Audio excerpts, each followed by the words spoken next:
ndenge bolu ko canceler du concert pour canceler jusque là boye ça sur papier ça ba bref ezali ti sikoyo ba bref ezali to moni lo côté te or et on a vu que ngana to ena réunion artiste na producteur bon mo ba no ça mo très bien ça ba aussi Fali Ipupa y a un message non passé na Fali tika lokuta Fali tika lokuta comprendre mon frère tika tamo na kosa leka parce que bras frère anon meka so meka a simbati le tika lokuta mon frère to supporter yo les solozo qui n'est bien pour conserver les communauté to bundate to soina te to manquer va venir so respecter au moins nos producteurs wana a que perdre la licence na ye à qui producteur soka le moins makama coronavirus est-ce que moi du producteur on a producteur mo reconnu surtout dans beaucoup mais est-ce que les combattants bazar reconnu parce que bakanga dans streets pendant 11 heures du temps na batem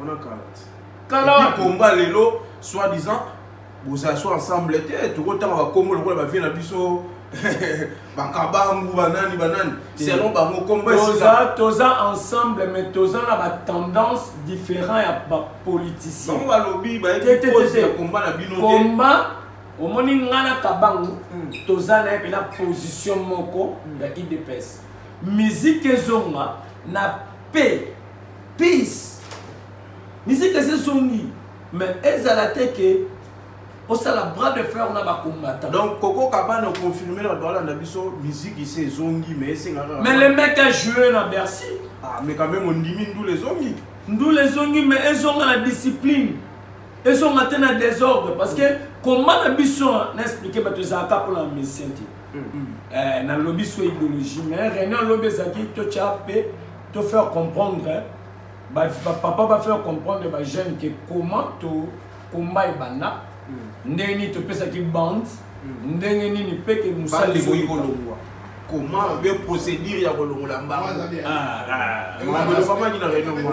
deuxième réunion zali to solo na naza pena prêter na pesa ba information mais deuxième réunion eza to ko sala tout beng sa ba représentant ya ba musicien congolais les msu bango na bango soki ba oza pena na mutema moko ya kota pena avion moko Fali Ferre Nyoka Longo Kofi JB Waze quoi avion moko ba na bolingo bazui ba visa ba eti Londres so ba na bolingo wana yo ka tene ko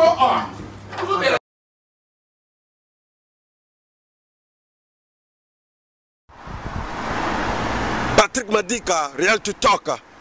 Tous s'abonner na Patrick Madika officiel. Et si ka solo, et si ka bompeto, et si ka elengi. Et si koyo ba bourgeoisie zali, et si koyo la classe zali au Richard King. S'abonner. Patrick Madika officiel. Ciao. Soki olingi kotala mpe koyoka basango kitoko kende na Reality TikTok kota na Reality TikTok Patrick Madika masolo kitoko vraiment s'abonner s'abonner s'abonner s'abonner, s'abonner, s'abonner à Patrick Madika officiel. En tout cas, sur le ligne Okota, c'est beaucoup sanaté. Yaka, le Yoka et le Belia Kitoko, image à Kitoko. On a tout le black sport, religieux, musique, nyonso, politique, nakati. Na babola pesa makate, Reality Talk. Aïe aïe aïe. Yo, Reality Talk, yo, Patrick Madika, Patrick Madika.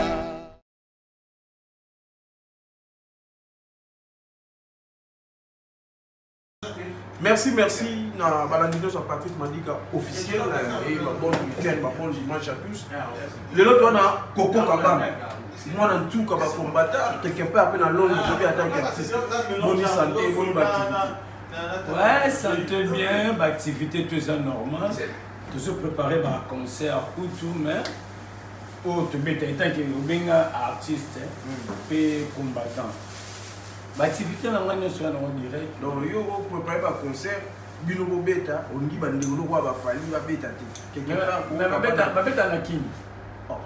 mais nous la famille avait le 28 août le à Paris tout le monde a soutenir en temps et bomi na terrain na yo donc ningo tellement en haut du au moins le problème est ça que le peuple congolais n'aime pas tout nous pas comprendre l'inga na telemela kindu la falité mais na pesa qui message par rapport à ma bêtise au tout monde en France. Parce que tellement avant nous appelons leader, il y a un jeune combattant. Leader, il y a un jeune, il y a un peu de créer polémique. Mais pas comme il y a un peu qui le sait dans la chaîne ou indépendant. Et il y a un leadership, c'est en sang. Et ça, c'est pas pesant. Naza. Donc, leader, leader, il y a un youth, il y a une activité, on a la salle, on a un dirigeant orchestre. On a déjà le roi d'orchestre. Parce qu'il m'a dit que ça, et ça, le roi a 4 ans au Yamanga, au Kamoko, tout Berlin, c'est qu'il a une soirée. Donc, on a leader canon de musique, puis, on a leader, comme on dit, ça va leader au Sala. Il y a youth il y a UK. So comme on a 2011 ma élection papa Tshisekedi. So moi to kangaka dans chouette. So tangi ba Koko Gabana to tangi ba Franco Chimpukiti o tangi ba Massa nga mettre Dempsey ba jeune wana tangi ba Teli ko il passe là ko tangi ba jeune TCK. Donc je suis parmi les leaders. Naza parmi les jeunes oyo to banda makambu. Il y a des Colombiens qui sont des combattants. Il y a des gens qui sont des combattants. Parce que moi, je suis combat car il y a des soutenir Fali pour les 28 dans Paris. Vous avez parmi les bateaux, vous soutenir nous les hommes, nous les bêtes. Du coup, quand vous le 29, vous fallait artiste il y a un mot qui est au Bandi. N'est-ce pas télémélé à moi pour qu'on cabane tu comprends l'été. Il y a des gens qui ont des gens qui ont des gens qui ont des gens qui wa yo beta obi ga non les choses zo za na space par raison na obi ke sal wana ma sta beta na Brixton akade na sta beta bande wala nda tsuka ba na sisana est-ce que toto mukina net to mona bilili koko kabana na sal wana sta beta et la salaire na mondo mo sal wana et ana mona quartier na mission stop na ko beta mo pe na luwa mo ngamu koko ça veut dire si vous il fallait na boy fallait à bêta bah tu vas comprendre le message dans ma tête message dans les ala kiki tu vas na combat en London combat que nous avons pas bien à combattant tu as comme monde entier que moi na suka combat là tu vas comprendre que action au ngana ça na combat moi que tu parce que je suis un artiste musicien na télémène fallait parce que si on a les comment, on a stupide, il y a pour supporter Fali na Bercy. C'est mon frère. Là, quand j'ai chance de mettre à Bercy, na mon qui artiste, j'ai chance au biso tout. Tu rêves à la vie na biso. Tu sais qu'il fallait mettre à Bercy. Mais quand Fali jouer son concert, mais la conséquence on est à qui? C'est quoi na zongi na moral étant que combattant. Bandeko wana bandeko tumba ba masolo bazé ba combattant. Bandeko ba beta qui c'est sur la communauté congolaise autre ba vivre en diaspora. Comprendre. Donc ba beta qui ba jeune fille, ba beta qui ba jeune garçon, moi peut même nati le coller à beta ma c'est ça va déborder quand même attaque combat. Va déborder des messages à ba combattant. On m'a dit combat en France, na combat à London, différence c'est ça. Biso tout ça administration na biso tant les concert auto-cancellant, tu as déjà réponse pendant les 9. Concert à les 29. Vous cancellez. Tu canceller que la police nous a donné baba. Vous cancellez concert. Tu canceller concert. Mais comme message n'a pas ça qui police qui n'a qui. On m'a dit biso tu vas là London out. Tu as administration parce que ceux qui va combattant. Combien bana out. Oui. omoni makambo akopelisa banini awa na UK eza makambo moko eza virus moko bato bazala nango sensible preuve nini ezali ke non preuve ezali bakota na site ya Otu Academia bakota na basite tout baomonaki baconcert ezali soki ozalaki na réunion lobi omoni problème eza bino presse oyo ya UK bozo négligent de communauté na bacombattant bote na lobby kaka donc besoin négliger dans le sens que lobby reality talk ozalaki na réunion te na réunion te pour empêcher quand même bon nga mpe na réunion te pour nazali empêcher mais avant tokende kolobela makambo ya réunion tozonga mwa moke ndenge boli bokancelaki concert bokancelaki jusque là boyebisa biso bapapier eza bapreuve ezali ti sikoyo bapreuve ezali tomoni eloko te or yo nalobi ke nga na yo toyai na réunion te artiste na producteur bango banosa yango très bien eza bakosi Fali Ipupa yango message na passé na Fali tika lokuta Fali tika lokuta comprendre mon frère tika tamo na kosa leka parce que bras de fer ano meka so meka a simbati le tika lokuta mon frère to supporter yo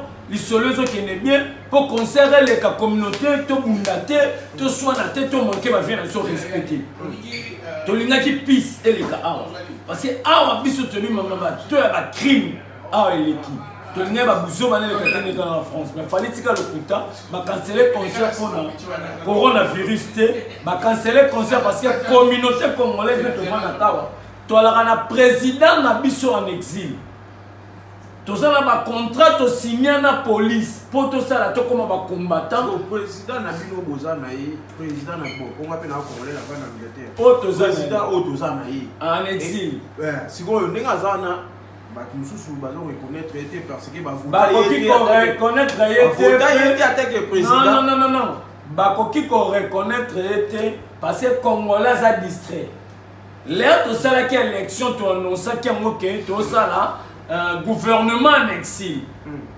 toke naki nango tina ba Commonwealth police mboko ayebe tant que biso mutu to pesa omoni comment na biso administration na moza ya kokuba communauté na biso eza ya kokuba tozali na président Papa Ngoma Longwa eza na vie na ngaza cordon na bosa na bo comme na bosa na ba wa remplacer Papa Ngoma parce que Papa Ngoma tika na social za papa okito te président okito na zali président il y a République démocratique du Congo, mais en exil. Ok.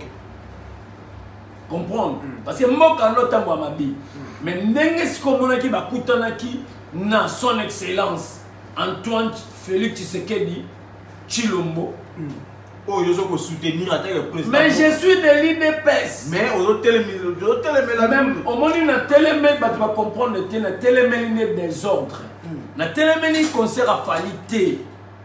Na télémeli buzo bané le cas en France et le cas arrêté bakanga batu mususu bana ba problème obiso ba combattant total la bango na ba détention donc so to lobi bien Koko Kabana alinga ki ndula le 29 beta maté il faisait un dialogue qui mieux koda oui voilà ce que to comme le terrain moko parce que ba vient na biso ba combattant fallait qui fait honorer combat au moni so ko na bras de fer aux zones rouges au monde à bras de fer ah le katia ba bino aquarium eza na wana ntui entrer à moko to kango na hotel to kango partout tambola to kango na entraîne na yo mais wana ikomi sous combat si koyo combat na biso to telemela ba musicien to telemela ba politicien on a so eza na porte moko Patrick Madika eza na porte moko donc n'expliquer na frère nanga a reporté concert ou bien à Milan officiellement n'engage qu'aux communauté congolaise na bateau ba finga kinga bangone ba sali ke ba vienne à biso batelema parce que les noms je suis leader de jeunes naza moi na suka mon général ngando donc ce que moni bana ba boya tongo tanga na ndenga komba ngam na bimisa bango si on est concert au bino bozo claim que soi-disant bino va canceller en gros. Tu claim que la police nous a cancellé. Mais la police avait rappelé sa lettre jusqu'aujourd'hui tout le monde est là. La police a fait sa lettre. Mais on l'a ça dans les médias et l'humanité. C'est quoi le monde makambo ya police? On l'a ça dans les médias. Au moins nos producteurs wana a que perdre la licence na yé à qui producteur soka le monde makama coronavirus. Est-ce que vous avez des producteurs, on a des producteurs reconnus, surtout dans le monde. Mais est-ce que vous avez des combattants bazar reconnus parce que bakanga dans le street pendant 11 heures du temps dans le baptême? On a quand combat les lots, soi-disant, vous allez ensemble, tout le temps, comme on va venir à Bisso. Selon toza ensemble mais toza na ba tendance différent ya ba politiciens combat omoni ngana kabangu toza na pena position moko ya IDPS est-ce que kabanga kosoli le omoni ngana lobby na kosoli c'est que ba kabangu ba simana parce que je suis de l'IDPS le omoni na na que fali makamuna lobaki wana donc ngala kabangu toza idéologie moko musique ezonga na paix peace musique ezongi mais ezala teke osala bras de fer na ba combattant donc Koko Kabana confirmé la droit na biso musique ici ezongi mais le mec a joué na Bercy mais quand même on diminue ndou les ongi mais ezonga la discipline. Ils sont maintenant en désordre parce que comment la mission n'a expliqué que tu as un pour la mission. Comprendre. La minute au combat, bon, auto-sens analyse. Parce que c'est un énorme combat. Il y a ma camouflage. Donc, les canaux club, si on a battu, comment dire que tu vas me polémique, il y a un fan club à Ouéba. Tu vas mener polémique que ça va faire que la maison mère parce que le 31 décembre tu as une photo dans moi que Koko Kabana Koufi pokaka na commentaire na bango na dit que concert de Kende Bobé Tanzemou ni formidable non sali 1 million de vues il y a un moni bas intoxication mais à part ça est-ce que Mataoué rembattu les hôtels Mélanie la famille na l'homme et ça peut concert na bango mais basa risque na quête elinga Namoni caméraman a biso les jeunes hein. Donc merci en tout cas merci na batutu la biso si ko lobi réunion ça là qui y a ba combattant l'Angleterre. Oh yo besoin na besoin na ngo depuis kana que non besoin na besoin de dialogue sur la pona citation les gars na Paris et les gars awa na Londres était premièrement nous a combat bandawa on a fait exemple moi bien que non boye bandeni ya ko gérer citation ngo to ko mana ni fa ko tumba bakar baniti est-ce que vous pouvez ça compte rendu na batutu ba qui na réunion est-ce que c'est pour ba jeune ou bazana besoin tous les jours na ba combattant ou réunion le gagne lobby est-ce que ba yo kan dialogue ngo l'équipe bien musique et zone yo bien comment ba sonner compte rendu ma solo le cas bien bana famille moko bana papa moko maman moko ba solo la bien to soyez ma papa na biso na ba noko na biso donc ba comprendre qui peut biso ba jeune Telim Koyaza qui on est un représentant na biso a solo la qui Marlin Salaki wana ba solo la qui comprendre conclusion na mina réunion vous avez en conclusion ezali que mutu to comprendre que na zone rouge musique ezati to ma bêtise wana omoni que tant que na mboka na biso babuzoba oyo eza coalition biso IDPS tosalaki na kanami soki kanami nano akangami te bapapa bobosama wa musique donc réunion qui obéissaki ba jeune ba lobby te nga lobby na même temps que kaka ki naza na éveil patriotique ya pasteur évêque Mukuna na lobby so idéologie mais réunion lobby ezaki to chape to faire comprendre papa va faire comprendre ba jeune que comment to combat bana ndeni to pesa ki bande ndenge nini peke musali boyolongwa comment bien procédure ya kolongola mbanga deuxième réunion ezali to solo naza pena prêter na pesa ba information mais deuxième réunion eza to kosala tout obengisa ba représentant il y a des musiciens congolais les msu bango na bango ceux qui baoza pena na mutema moko la kota pena avion moko Fali Ferre Nyoka Longo Kofi JB Waze quoi avion moko ba na bolingo bazui ba visa ba eti Londres so baza na bolingo wana yo yo kakate na iniko ah